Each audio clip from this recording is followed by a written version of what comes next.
Where's Norman and Denise? I don't know. They're duking it out outside. Yeah, they were having a discussion. Yeah, they were discussing that's what it was. Duking it out? We got a show. I don't care. You have got to start paying attention to what's going on. If I paid attention more, I'd just be creeping. You better watch it, I'm being mister. serious now. I'm being serious. I mean, look, how many times have we talked about this? More, you shouldn't be bringing it up so many times we've talked about it. That's how many times we talked about it. That's because And you I know know that better. I'm right. No, you don't. Ask your dad. Call your dad. Wait. about it. Why are you, what? I- What?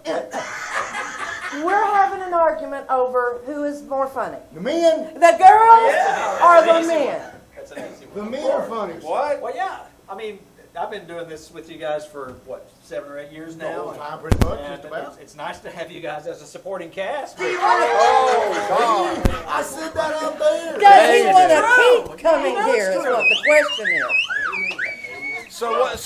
So this whole thing is over whether the men here are funnier than the I know we women? need them. I just think we're funnier. Not. Yeah. How many times have you got a laugh tripping up the stairs or falling down? I don't have to do that. You can't even do a horse, can you?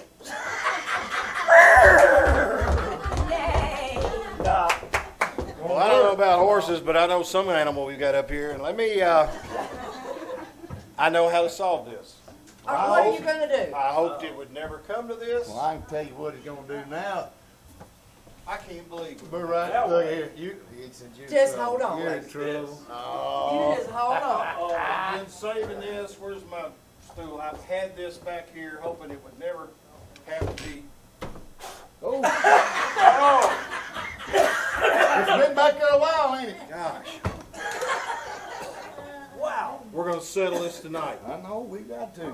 We've, Before I've got this. I've been saving this. What's in it? Dust. We're gonna have. Not what's on it, what's in it? I've got scripts in here. One half of the show is nothing but men. One half is nothing but women. All right. That's not right. That's not right. Oh, that'll be We- good. Wait. We've rehearsed for 2 months these scripts that we've already done. Well, I'm Too sorry. bad. This is the only way we're gonna solve this. Are you scared? Absolutely not. Just I making tell you sure. what we'll do. We don't have any money in his We'll bank. make a contest. We I tell you got what we'll do. Let me pass the scripts out. We'll make it a contest. You and Susan pass the boxes around. Men, put your ticket in the man's box. Women, put your ticket in the women's box. I got the We'll figure this out. Get your tickets out and your the little tickets. If you don't have it, you can stick that. And I'll pass the scripts. Let's see. And if you're a This- woman, I don't want your scared. This is sound effects. And let's see. Here's the men's scripts. Let's see. Let me get the women. Here's the women's scripts. And we'll let them pass these out first. So we'll make a contest out of it, and at the end of the night, we'll figure out who was the best, men or women. We're counting on you, men. Brian, Eddie, come on, y'all. Don't let going home and not getting a supper or a meal tomorrow influence your decision here. Be truthful. Wayne ain't afraid of nothing. He'll tell us the truth. He'll clap for who he thinks is going to win. I know him. Well, whoever Shirley tells him to. That's what. He is outnumbered tonight, too, ain't he? So everybody got their tickets in? I know it looks like it. Well, I'm here to back you up. I'm not backing down on this. Me neither. That's what we'll do then. I See can't this right believe- here? That's funny right there. Look. I can't believe we're going to have to do that. See? All right, hey, Let's just do this. Y'all going Can I down. get a script? oh man, What's wrong? I got a problem. What happened? One, two. The men's has only got 3 parts. And there's 4 of you guys. What's going to happen? Well, do that? I'm going to have to go by seniority, I guess. You've been here the whole time. Well, there's you one. And I guess Dave was here next. So Steve, I'm sorry. Yeah. We just Nothing? don't. I didn't cause this. Their argument caused All this. Now, don't all blame these it on weeks of us. rehearsal, it. Blame it on her, not us, just I'm her. sorry. Not a horse, a it. dog. We'll get you in the fall show. I'm done. Ladies, good luck. Thank you. Oh, great. You gonna take their side now? And look, you've made him mad. How you gonna turn like that? Not even a commercial. I don't have nothing. Sorry, Steve. And he practiced. I know. Well, we all did. What's that Well. mean? Yeah, but we're all up here. He's not. He's big boy. Gosh, he's leaving. He is We're all leaving. right. Well, I hate that.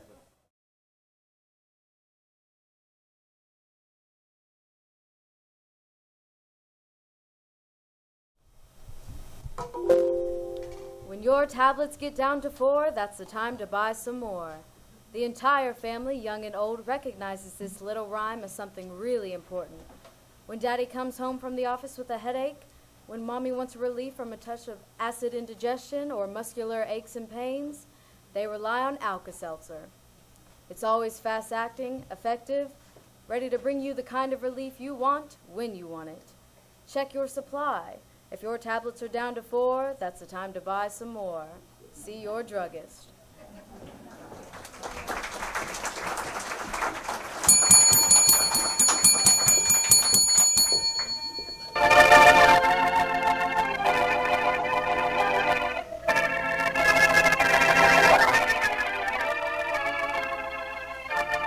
I learned years ago not to tell mother-in-law jokes.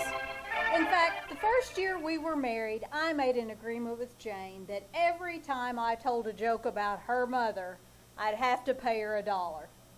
Barbara Hutton, we called Jane that year.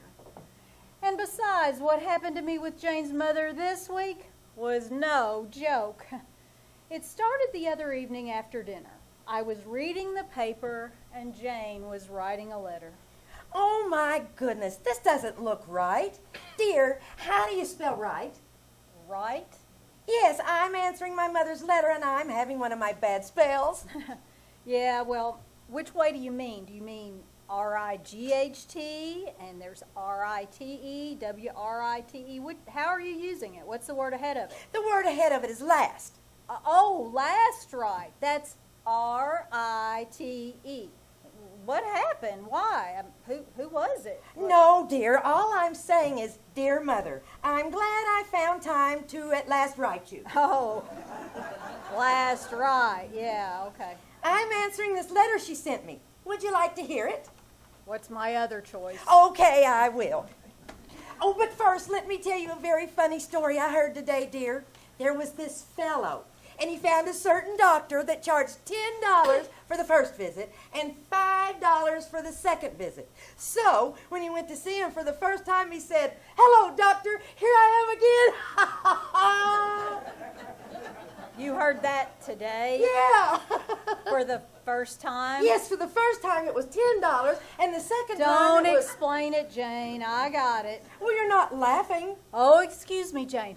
Well, now that we're all in a good mood, I'll read the letter. Oh, let me get these pages in order. 10, 11, 12. Oh, here we go. 12 pages? They wrote the Declaration of Independence on one page. Well, they used those quill pens then, dear. Look, John Hancock, why don't you just condense what she says? How is your mother? Oh, fair to meddling, she says. Dear, oh, she writes so badly. Yes. Dear Jane, how are you? How is your husband? I hope you are both well and happy. I'm as happy as can be expected since I've been living with your sister and her husband. Of course, I need a new upper plate, a new pair of arch supports, and I could use a new hearing aid. The only thing I don't need is a pair of new glasses, and your sister has to be married to an optician. But you know me. I never complain. Even when your sister's husband opened the kitchen door into my face, I kept a stiff upper lip. Your loving mother, Mother. That's 12 pages. P.S. Oh, of course. P.S. As I wrote you in my last letter, the doctor said the climate here is not good for me, and I should be near the seashore. So I'm asking if it's all right to come visit you over the holiday. Wait a minute. She lives in California. Why does she have to come to New York for the shore? Dear, California's 3,000 miles from the ocean. Oh, yeah. I never thought of that. Oh, where was I? Oh, yes. If it isn't it all right for me to come, I'll know it's not your fault. And you can tell him, oh, I think I'll skip this part. Oh, no. I want to hear that. And you can tell him what? You can tell him for me that I wouldn't ask to come if you hadn't written me that he needed me. Who? When did I say that? Last month. Don't you remember when I said, New York is so nice this time of year? I wish my mother was here. And you said, that's all we need is your mother. Look, Jane, here's what I want you to write her. Tell her she could stay in California. Oh, and wait that a minute, dear. I haven't finished reading my letter. Where was I? Oh, yes, that he needed me. I wish you will let me know right away if I can come, because I'm desperate to get away from here. It's a matter of life and, oh, I can't even read that last word. Oh, she says the next sentence, please excuse the shaky handwriting, because we just left the Kansas and the train is going way too fast. Oh, no, isn't that awful?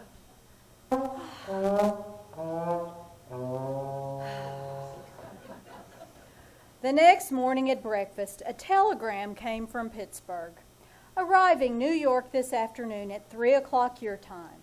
If it's too much trouble, don't bother meeting me at the station, as I will probably not have one of my fainting spells right in the middle of the station. And if I should, some stranger will probably find me eventually. And besides, I only have just the 3 bags and a small steamer trunk. Collect mother, love, mother. Well, I guess you're going to have to be too busy today to meet her, so I will. Yes, I'm too busy. Have you broken the news to our maid yet that your mother's coming? Mrs. Bell? Oh, she'll love Mother. They have so much that's common, you know. Oh, yeah, I know. Everybody loves your mother. But you better break it to Mrs. Bell gently. All right. Mrs. Bell! What is it, Jane? Can I see you for a minute? I'm busy, Jane. I'm listening to KCAL on the radio. Oh, well, when you're finished, will you please come in? Okay, Jane. Listen to the radio. Is that all she does out there in the kitchen? Well, she has her favorite programs. KCAL is the best, you know. And when they came here, I promised her she could listen. Okay, Jane, what is it? I was just listening to the story of Laura Winthrop, which poses the problem. Can a mother-in-law find happiness having 3 children and visit each one of them 4 times a year? Or will she have better luck at happiness with having 4 children and visit each one 3 months a year? How that mother-in-law has loused up Laura's life. They'll do it every time. What is it, Jane? Well, Mrs. Bell, my mother-in-law, mother-in-law. Quiet, dear. Yeah, quiet, dear. What is it, Jane? Well, we're expecting a visitor. Well, congratulations. Where's the cigar? No, not that kind of a visitor. It's my mother-in-law. Look, Jane, when I took this job here, you said there would be only 2 people. It's in my contract. Huh, contract? What kind of contract? I carry it with me. I've got it right here. Of course she does. I carry it around all the time in times like this. Here it is, Clause 3. Party of the first part agrees that party of the second part will have to wait on, serve, clean up after, cook for, make the beds of, and or empty ashtrays from no more than 2 people at one time. Who signed a thing like that? I signed it. You signed it? Well, I'm the one who empties the ashtrays, so why shouldn't I be the one who signs it? But I didn't sign it. Why should you? What do you do around here? Well, I'm the one that dirties the ashtrays. Without me, you wouldn't have a job. Ignorance of the law is no excuse. Well, I gotta get to work. See you later, Jane. But dear, what are we going to do about Mrs. Bell? You girls work that out between you. Goodbye, Jane. Goodbye, Mrs. Bell. Now, Mrs. Bell. Look, Jane, there is no use talking. I like to work for you as long as there's just two of you. But if you're going to ring in a party of the third part, I'm going to strike. Well, now, wait a minute, Mrs. Bell. Where are you running off to like a chicken with its hat off? Jane, which is it? Me or your mother? One of us has to go. Well, after all, my mother is my own flesh and bones. Okay, Jane, I'm on strike. I'm going downstairs and picket. Picket? I'll walk up and down in front of the apartment and tell everybody you're unfair. And you can finish the ironing of those shirts in there while I picket. All right. If you're going to strike, do it now. Strike while the iron is hot.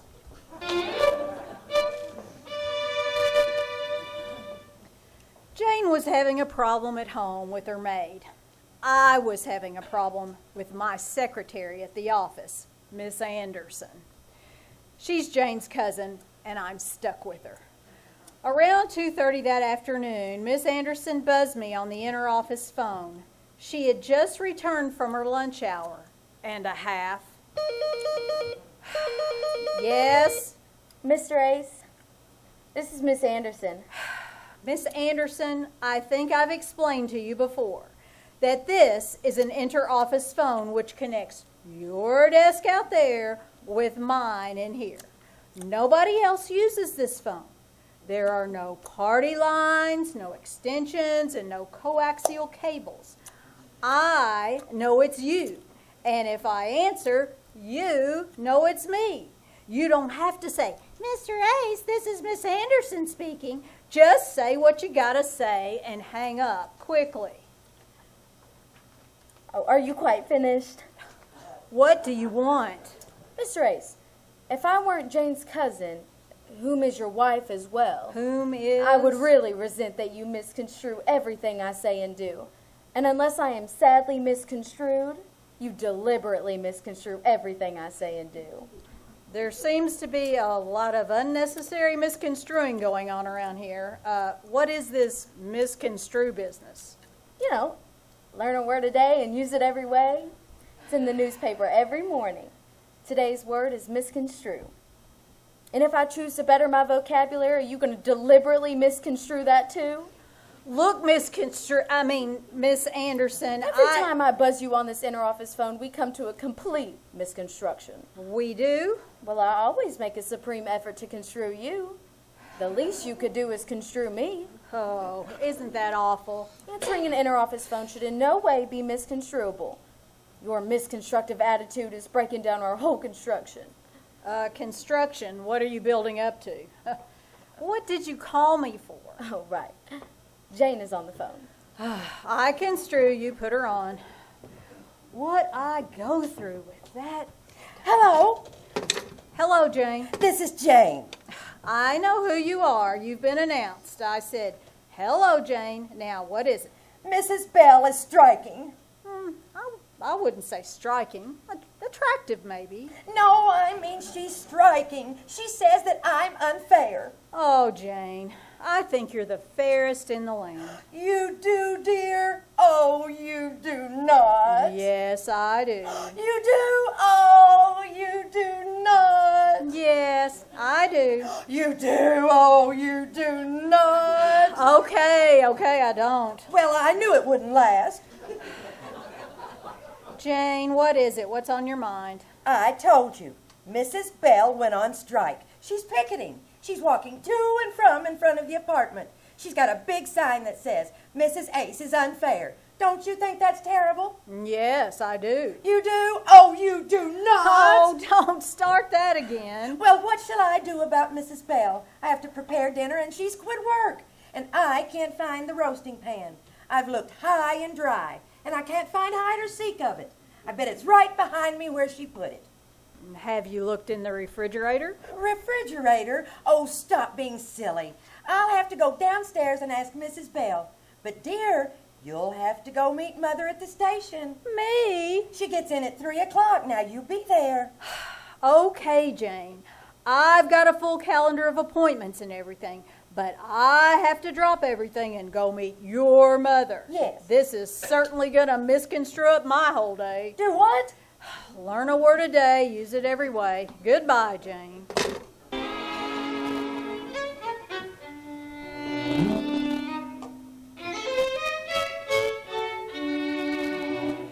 When I got to the station, I found the train would be 2 hours late. It seemed they had to back up at Altoona to pick up a car which had been uncoupled by a little old lady who had complained that the train was going too fast. And while I was waiting for her, Jane was down on the street in front of the apartment trying to find out where the roasting pan was. Mrs. Ace is unfair to me. Mrs. Ace is unfair to me. Mrs. Bell, for the last time, will you tell me where my roasting pan is? In the refrigerator. Mrs. Ace is unfair to me. Please, Mrs. Bell, people will hear you. I want them to hear me. Mrs. Ace is unfair to me. Well, do you have to holler it like that? The sign you're carrying says the same thing. I have to holler it for people who can't read. Oh. Mrs. Ace is unfair to me. Well, you're unfair to me. You hid the roasting pan, and the least you can do is find it for me. I can't go in now, Jane. I'm busy picketing. I gotta carry this sign. Oh, all right. Give it to me. I'll carry it. Well, okay, Jane, but hold it up high. Like this? That's it, Jane. Way up high so everybody can see it. And you gotta talk it up really good. What? Keep saying, Mrs. Ace is unfair to me. Oh, all right. Mrs. Ace is unfair to me. Louder. Do you want me to strain my yokel cords? Mrs. Ace is unfair to me. That's the ticket, Jane. Is that better? Walking and talking. Mrs. Ace is unfair to me. Mrs. Ace is unfair to me. Well, why don't you go find the roasting pan? Mrs. Ace is I'm sorry, unfair Jane. to me. I can't cross a picket line. Mrs. Ace is unfair to me. Hey, ladies, what's going on, Jane? Oh, hello, Ken. It's Ken Roberts, Mrs. Bell. Mrs. Ace is Hello, unfair Mrs. to Bell. me. Hi, Ken. What's the trouble here? What does that mean, Mrs. you're Ace is unfair to me? It's in my contract. I only have to serve 2 people, and now she rings a mother-in-law in on me. She's my mother, not his mother-in-law, okay? And she's coming to visit me. Mrs. Bell is on strike. Oh, Mrs. now, Ace is wait a unfair to minute. me. You shouldn't strike about a thing like that. How about a little mediation? Never touch a thing in the middle of the day. Oh, Mrs. no. Ace is unfair to me. No, Mrs. Bell. I mean, you can reach some agreement. Jane, Ace is unfair to can't me. you make some concession? I can't make anything. I can't find my roasting pan. Oh, Mrs. Ace is unfair to me. you don't understand, Jane. I mean, you can bargain collectively. Like this. Mrs. Bell, suppose Mrs. Ace gave you something extra for the extra person. Now, would that be all right? Something extra? Like what? Well, let me see. You don't live with the Aces now, do you, Mrs. Bell? No, I have a Mrs. Ace room. is I unfair pay to rent. Well, if they gave you a room to live with them, that would save you rent. Now, would that be okay, Mrs. Bell? Oh, sure, Ken. Well, how about it, Jane? Mrs. Ace is unfair to me. How about it, Jane? What? Huh? I wasn't listening. Oh, I just noticed on this sign that Mrs. Ace is in smaller letters than maids. That's unfair. Oh, Jane. Mrs. Bell says if you'll give her a room with you, she'll come back to work. Well, we only have one guest room, and my mother sleeps in there. Mrs. Ace is unfair to me. Oh, just wait a minute. I didn't say no. Let me see. If you took the guest room, my mother could sleep with me, and then he could have the couch in the living room. Oh, it's small, but yes, that will work fine. Okay, Mrs. Bell. Okay, Jane, it's a deal. Let's shake on it. Huh? Shake hands on it. Oh, how do you do, Mrs. Bell?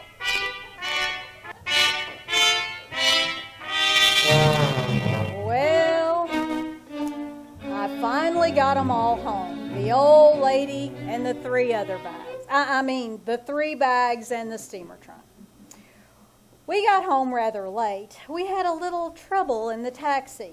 She wanted to uncouple the meter because it was going too fast. Then she asked me if we got her telegram, and I said, oh no, I always go down to Penn Station and watch the trains come in. And all the way home she kept saying what a lucky coincidence it was. And I kept telling myself, she'll only be here till after the holidays. When we got home, Jane was so happy to see her. Oh, Mother, I'm so happy to see you. Happy? Well, if it makes you happy to be happy, then just be happy. It's gonna make me happy to sit down. Oh, just a minute. Oh. Well, Mother, how was your train trip? Oh, I got train sick. I should have taken a plane. Well, why didn't you? Well, I get plane sick. Oh. Well, then why didn't you say... Oh, what did you say? I said, did you have nice accommodations on the train? Oh, yes, very nice. My daughter, who I was staying with, and California's husband, got me a very nice compartment. Oh, that's so nice, Mother. They took really good care of me. They must have told the conductor to do that, because every time the train came into a station, he locked me in my compartment. Yeah, well, how is everything in California? Ethel writes me you're very happy out there, Mother. Oh, happy. Everybody's happy. Well, do you ever see any movie stars out there? Movie stars? Oh, Lord. Greer Garson lives 1 block from us. Oh. I wouldn't walk across the street to see her. Oh. Irene Dunn lives down the street. I wouldn't walk across the street to see her. Clark Gable lives 8 miles from us. Janie, I need some new arch supports.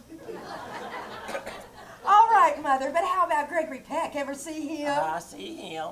Ooh, Jimmy Stewart? Yeah, I see him too. Oh, but what about Ava Gardner? I see him too. Ava Gardner happens to be a woman. Well, if it makes him happy to be a woman like me, let him be happy. Well, Mother, don't you want to lie down before dinner and take a little sneeze? Oh, you don't have to bother about me, Janie. I won't be a bother. I've never been a bother. You can ask your sister. I never bothered her. She never bothered about me. What can you expect from children? So if it's going to be a bother, just don't bother, because I don't want to be a bother. Is that the word for today? Oh, Mother, you misconstrue me. Oh, that's the word. Oh, it won't be a bother, Mother. I won't have to bother. We've got a maid that bothers. Mrs. Bell. I'll call her. Oh, Mrs. Bell! What do you want, Jane? Can you come in a minute and meet my mother? Just a minute, Jane. Oh, you've got a maid now, Janie. Yes, Mrs. Bell. Are maids expensive, I suppose? Well, they don't work for nothing, do they? Oh, no. Do you pay her out of your allowance? Yes, I pay her out of my allowance. Then it must be a pretty big allowance. Is it, Janie? Yes, I think it is. Then if he gives you a big allowance, I suppose he's doing pretty well. Oh, yes, pretty well, I assume. Well, when you pay your maid the money you have left, what percentage is it of your allowance? Percentage? I mean, say if you gave her $30 a week and you had $30 left over. Well, something like that, I guess. Something like that, then that would be 60. Now, would you say 60 is what percentage of his salary every week? Percentage? Oh, let me put it this way. How much does... $150 a week. Before or after taxes? Isn't that awful? Yeah, Jane, here I am. Come on in, Mrs. Bell. This is my mother, Mrs. Sherwood, Mrs. Bell. I'm pleased to meet you, Mrs. Bell. Well, hello, Mom. I'm happy to meet you. Oh, happy. Everybody's happy. With your money, I'd be happy too. What? Mrs. Bell, Mother has to have something special for dinner. Special? Like what? Well, I don't want to be a bother. If it's going to be a bother, just don't bother. Just a boiled egg, that's all. A boiled egg? That's all you want for dinner? That's all. On top of the spinach. Spinach? What spinach? Well, the spinach that goes with the boiled tongue. Boiled tongue? I haven't any boiled tongue. Mother, we're having roast for dinner. Well, I'll take roast. I don't want to be a bother. There are only a few things I'm allowed to eat. Tongue, roast chicken, hamburger steak, veal chops, duck, and once in a while a little corned beef and cabbage. Well, what can't you eat? Peanut brittle. But if it makes you happy to have peanut brittle, then you be happy. Well, come on, Mother. I'll show you to your room and you can lie down a while. All right, Janie. Maybe I better rest a while. We'll have dinner late, Mother, so you can rest. We'll eat any time you want to. Oh, it doesn't matter to me, Janie. I'm never hungry anyway. What time is it now? 5:15. All right, then. Wake me up at 5:30. But if it's going to be a bother, don't bother. I don't want to be a bother. Oh, you see, Mrs. Bell, she doesn't want to be a bother. And it's only till after the holidays. Oh, don't worry about me. I can deal with Laughing Girl. I'm happy to hear you say that, Mrs. Bell. Well, if it makes you happy to be happy. Oh, no, not you two.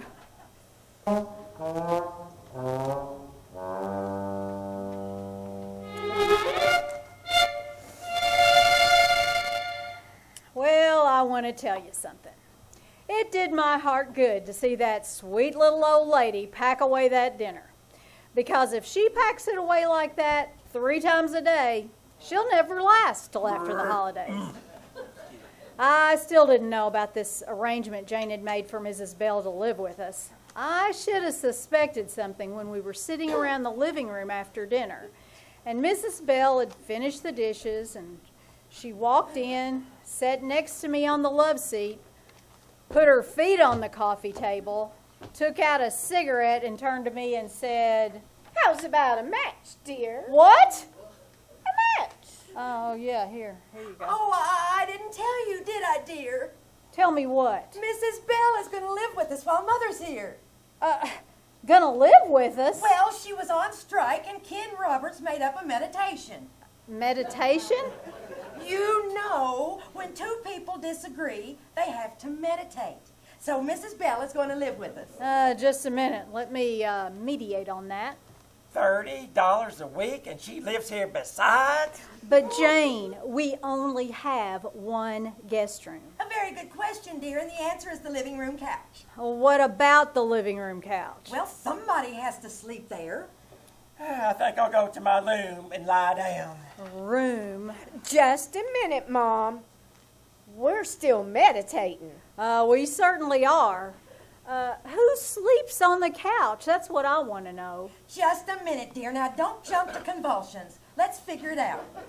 First, we'll put our heads together. That's fine. That puts you and me in our bedroom. Yes. Now, Mother takes the guest room, and Mrs. Bell sleeps on the couch. Oh, no, Jane.